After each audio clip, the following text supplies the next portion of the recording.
Hi friends, அனைவருக்கும் வணக்கம். Welcome to our channel. இன்றைக்கி மீன் குழம்பு தான் நம்ம பார்க்க போகிறோம். எப்பவும் போல் இல்லாமல் இன்றைக்கி புதுசாக ட்ரை பண்ணி மீன் குழம்பு வைக்க போகிறோம். ஃபஸ்ட்டு அதுக்கு வானல் சூடானதும் மல்லி நம்ம வறுத்து எடுத்துக்கலாம். வரமல்லி வறுத்து எடுத்துக்கலாம். எப்போவும் டெய்லி நம்ம எப்போவும் ஆஸ் யூஷுவலாக வைக்கிற மாதிரி இல்லாமல் வேறு மாதிரி மீன் குழம்பு அப்பப்போ மீன் குழம்புலேயே நிறைய ஸ்டைல் இருக்கு இல்லையா, அதில் வேறு மாதிரி இப்போ நம்ம வைக்கலாம். இது பார்த்திங்கன்னா செட்டிநாடு மீன் குழம்பு. இதுக்கு மல்லி நம்ம என்ன பண்ணுறோம், ட்ரை ரோஸ்ட் பண்ணி ஒரு தட்டில் எடுத்து வச்சுக்கலாம். நான் என்னென்ன இன்க்ரீடியன்ட்ஸ் போடுறேன்னு சொல்லி நீங்கள் ஒன்று ஒன்றா கரெக்டாக பார்த்து வச்சுக்கோங்க. மொத்தமாக நான் எல்லா இன்க்ரீடியன்ஸும் வச்சு காமிக்கலை. அடுத்து நான் ஒரு 5 காஞ்ச மிளகாய் எடுத்திருக்கேன். நீங்கள் காரத்துக்கு ஏற்ற மாதிரி நான் எடுத்திருக்கேன். நீங்கள் காரம் அதிகமாக சாப்பிடுவீங்கன்னா ஒரு 10 காஞ்ச மிளகாய் எடுத்துக்கோங்க. நான் ஒரு 4 பேருக்கு தேவையான அளவு குழம்புக்கு எவ்வளோ இன்க்ரீடியன்ஸோ நான் அவ்வளோ எடுத்திருக்கேன். அந்த அளவுக்கு எத்தனை பேருக்கு நம்ம வீட்டில் வைக்கிறோமோ எடுத்துக்கணும். மிளகு 1 ஸ்பூன், சீரகம் 1 ஸ்பூன், வெந்தயம் ஒரு 1.5 ஸ்பூன் எடுத்து அதையும் நம்ம நல்லா ரோஸ்ட் பண்ணிக்கலாம். நம்ம எந்த அளவுக்கு குழம்போ அந்த அளவுக்கு நம்ம பொருளும் எடுத்துக்கலாம். ஒரு 3 கொத்து அளவுக்கு நான் கருவேப்பிலை எடுத்துக்கிறேன். அதையும் இதோட சேர்த்து நம்ம ட்ரை ஆக்கிக்கலாம். இப்போ பார்த்திங்கன்னா நம்ம மல்லி வறுத்து வச்சுருந்தோம் இல்லையா, அதை நான் மிக்சியில் ஆட் பண்ணிக்கிறேன். அது கூட நான் ஒவ்வொரு பொருளாக நான் ஆட் பண்ண போகிறேன். அது கூட காஞ்ச மிளகாய், அதுக்கப்புறம் நம்ம வறுத்து வச்சுருந்த கருவேப்பிலை, மிளகு, சீரகம், வெந்தயம் சேர்த்துக்கிறேன். நீங்கள் அரை மூடி தேங்காய் இருந்துச்சுன்னா கூட துருவல் சேர்த்துக்கோங்க, தேங்காய் துருவல் சேர்த்துக்கோங்க. நான் கடைசியாக சேர்த்துக்கிறதுனால நான் இதில் ஆட் பண்ணலை. சாம்பார் வெங்காயம் கொஞ்சம் சேர்த்துக்கிறேன். சாம்பார் வெங்காயம் ஒரு கைப்பிடி அளவு சேர்த்துக்கிறேன். இதையெல்லாம் ஃபைன் பேஸ்ட்டாக நம்ம மிக்சியில் அரைச்சி எடுத்துக்கலாம். தேங்காய் இப்போவே சேர்த்து அரைக்கணுன்னாலும் நீங்கள் அரைச்சிக்கலாம், கடைசியாக ஊற்றினாலும் ஊற்றிக்கலாம்.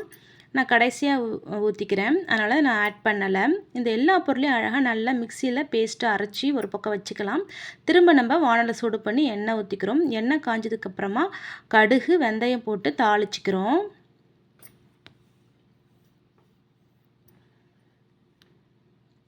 கடுகு வெந்தயம் போட்டு தாளிச்சதுக்கப்புறம்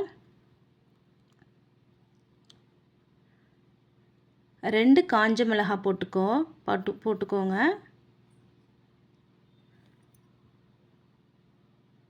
நெக்ஸ்ட்டு 2 கொத்து கருவேப்பிலை போட்டுக்கிறேன். எல்லாத்தையும் நல்லா எண்ணெயில் நம்ம வதக்கி எடுத்துக்கலாம். அதுக்கப்புறம் வெங்காயம், ஒரு வெங்காயம் கட் பண்ணி வச்சுருக்கேன், பெரிய வெங்காயம், அதையும் போட்டுக்கிறேன். ஒரு 10 பல்லு பூண்டு உரித்து வச்சுருக்கேன், அந்த பூண்டையும் சேர்த்து நல்லா நம்ம வதக்கி எடுத்துக்கலாம்.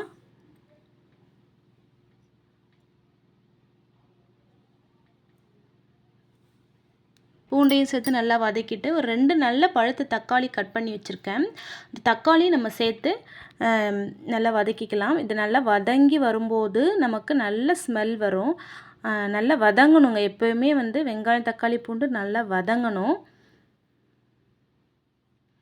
அப்போ தான் நல்லாயிருக்கும், ஃப்ளேவர் நல்லாயிருக்கும். நல்லா வதக்கி எடுத்துக்கலாம். நெக்ஸ்ட்டு அதோட கொஞ்சம் மஞ்சத்தூள், கொஞ்சம் வீட்டு மிளகாத்தூள் கொஞ்சமாக சேர்த்து நான் வறுத்து வச்சுருக்கேன். அதை ஓரமாக தள்ளிட்டு இப்போ நம்ம என்ன பண்ண போகிறோம், நம்ம அரைச்சி வச்சுருந்தோம் இல்லையா பேஸ்ட்டு, அதையும் அது கூட நம்ம சேர்த்து நல்லா கலந்து விட்டுக்கிறோம். கலந்து விட்டுட்டு புளி ஒரு சின்ன அளவு புளி நான் ஊற வச்சுருக்கேன். அந்த புளியும் நான் கரைச்சி சேர்த்துக்கிறேன். புளி தண்ணி கரெக்டாக நீங்கள் தண்ணி அளந்து வச்சுக்கோங்க, கலந்து வச்சுக்கோங்க. அது கூட தேவையான அளவு உப்பு சேர்த்துக்கிறேன். இந்த புளி பார்த்திங்கன்னா கருப்பாக இருக்கும், இது பழைய புளி, அதனால் கருப்பாக இருக்கும். இதுதான் மீன் குழம்புக்கு நல்ல டேஸ்ட்டை கொடுக்கும். புது புளியை விட பழைய புளி தான் நல்ல டேஸ்ட்டை கொடுக்கும், கலர் நல்ல டார்க்காக கொடுக்கும். அதனால் நான் அந்த புளி சேர்த்துருக்கேன். புளி எப்போவுமே மீன் குழம்புக்கு கொஞ்சம் தூக்கலாக இருந்தால் தான் குழம்பு டேஸ்ட்டாக இருக்கும். புளிப்பு, உப்பு, காரம் எல்லாமே கொஞ்சம் தூக்கலாக இருக்கணும். ரொம்பவும் ஸ்பைசி இல்லாமல் கொஞ்சம் நம்ம எப்பயும் எடுத்துக்கிறத விட கொஞ்சம் புளி அதிகமாக இருக்கணும் சேர்த்துக்கிறேன். நமக்கு எந்த அளவுக்கு குழம்பு தேவைப்படுதோ அந்த அளவுக்கு தண்ணி மிக்ஸ் பண்ணி உப்பு போட்டு செக் பண்ணிக்கணும். உப்பு காரம் செக் பண்ணிக்கோங்க. அந்த அளவுக்கு தண்ணி சேர்த்து திரும்ப நான் கொஞ்சமாக மஞ்சத்தூள் சேர்த்துக்கிறேன். இப்போ நம்ம இப்போ தண்ணி நல்லா அளவை சேர்த்துட்டு கரெக்டாக எந்த அளவுக்கு குழம்பு திட்டம் வேணுமோ அந்த அளவுக்கு நம்ம சேர்த்துட்டு கொதிய வச்சிடலாம். நல்லா மூடி வச்சு குழம்பு நல்லா கொதிக்கணுங்க, நல்லா கொதிக்கணும். இப்போ பாருங்கள் அந்த கோடு தெரியுது பாருங்கள், நம்ம எந்த அளவுக்கு வச்சோமோ அது கீழே இறங்கியிருக்கு பாருங்கள். அந்த அளவுக்கு கொஞ்சம் குழம்பு சுண்டி வரணும். நல்லா கொதிக்குது பாருங்கள், பபிள்ஸாக கொதி வருது பாருங்கள். திட்டமான டைம் இது மீன் சேர்க்குறதுக்கு. இப்போ நம்ம மீன் சேர்த்துக்கலாம். இது என்ன மீனுன்னு பார்த்தீங்கன்னா தேங்காய் பாறை மீன். இந்த குழம்புக்கு பார்த்தீங்கன்னா கொஞ்சம் சின்ன சைஸ் மீன் தான் நல்லாயிருக்கும், பெருசாக இல்லாமல் பொடி மீன் தான் நல்லாயிருக்கும். தேங்காய் பாறை மீன் சேர்த்துருக்கேன். இந்த மீன் நல்லாயிருக்கும், முள்ளுலாம் இருக்காது, நல்லாயிருக்கும். முள் இந்த நடுமுள் தான் இருக்கும், அதிகமான முள் இருக்காது. சின்ன பிள்ளைங்க வீட்டில் வச்சுருக்கவங்க என்ன பண்ணலாம், இந்த மாதிரி முள் இல்லாத மீன் கொடுத்து பழகுனா மீன் சாப்பிட பழகுவாங்க. மீன் நம்ம சேர்த்தாச்சு. மீன் சேர்த்து கொஞ்ச நேரத்துக்கு அப்புறம் பாருங்கள் எப்படி கொதி வருதுன்னு சொல்லிட்டு. இந்த குழம்பு கொதிக்கிற சவுண்டு யாராருக்கெல்லாம் ரொம்ப பிடிக்கும்னு எனக்கு கமெண்ட் பண்ணுங்கள். எனக்கு ரொம்ப பிடிக்கும், நான் வெயிட் பண்ணி அப்படியே பார்த்துட்டே இருப்பேன். நல்ல மீன் போட்டும் கொதி வந்துருச்சு. கொதிச்சதுக்கப்புறம் நான் என்ன பண்ணுறேன், தேங்காய் அரைச்சி ஊற்றிக்கிறேன். அதை ஊற்றி நல்லா கலந்து விட்டுக்கலாம். கண்டிப்பாக தேங்காய் அரைச்சி ஊற்றணுங்க, தேங்காய் அரைச்சி ஊற்றிக்கோங்க. திரும்பவும் கொதி வருது பாருங்கள். தேங்காய் அரைச்சி ஊற்றி கொஞ்சம் வெயிட் பண்ணணும். கொதி வந்ததுக்கப்புறம் குழம்பே ரெடி ஆகிடும். இந்த டைமில் ஒரு சின்ன துண்டு வெல்லம் நான் சேர்த்துக்கிறேன். குழம்பு நம்ம இறக்க போகிற நேரம் ஒரு சின்ன துண்டு வெல்லம் சேர்த்துக்கணும். இதுவும் இம்பார்ட்டன்ட், இந்த குழம்புல சேர்த்துக்கோங்க. இந்த புளிப்பு இனிப்பு காரமோட அல்டிமேட்டாக இருக்குங்க குழம்பு. வீடியோக்காக நான் சொல்லலை, கண்டிப்பாக இதை நீங்கள் ட்ரை பண்ணி பார்த்து சாப்பிட்டுட்டு எனக்கு கமெண்ட் பண்ணுங்கள்.